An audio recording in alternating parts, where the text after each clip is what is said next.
Hello friends, Andhra Pradesh ప్రభుత్వం నుంచి మహిళలకు శుభవార్త. 2025లో ప్రారంభించిన ఆడబిడ్డ నిధి పథకం, ఆడబిడ్డ నిధి స్కీమ్ కింద అర్హత ఉన్న ప్రతి మహిళకు ప్రతి నెల 1,500 రూపాయలు, సంవత్సరానికి 18,000 రూపాయలు ఆర్థిక సహాయం అందించనుంది.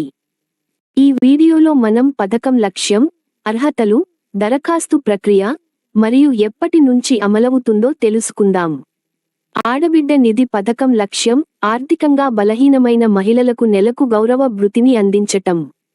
ప్రతి అర్హత కలిగిన మహిళకు నెలకు 1,500 రూపాయలు, సంవత్సరానికి మొత్తం 18,000 రూపాయలు.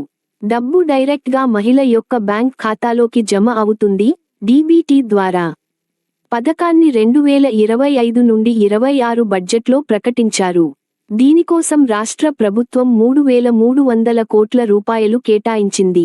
ఇది ఆంధ్రప్రదేశ్ ప్రభుత్వ సూపర్ సిక్స్ స్కీమ్స్ లో ఒకటి. ఎవరు అర్హులు? ఎలిజిబిలిటీ క్రైటీరియా: మహిళ వయస్సు 18 నుంచి 59 సంవత్సరాల మధ్య ఉండాలి. రాష్ట్రానికి స్థిర నివాసి అయి ఉండాలి. మహిళ బీసీ, ఈబీసీ, ఎస్సీ, ఎస్టీ వర్గానికి చెందాలి. తలసరి ఆదాయం మరియు ఆస్తి ప్రమాణాలు ప్రభుత్వం నిర్ణయిస్తుంది. Official list coming soon. Bank ఖాతా తప్పనిసరిగా ఆధార్తో లింక్ అయి ఉండాలి. ఈకేవైసీ తప్పనిసరి. ప్రభుత్వ ఉద్యోగుల భార్యలు, ఆదాయం ఎక్కువగా ఉన్నవారు ఈ పథకానికి అర్హులు కారు.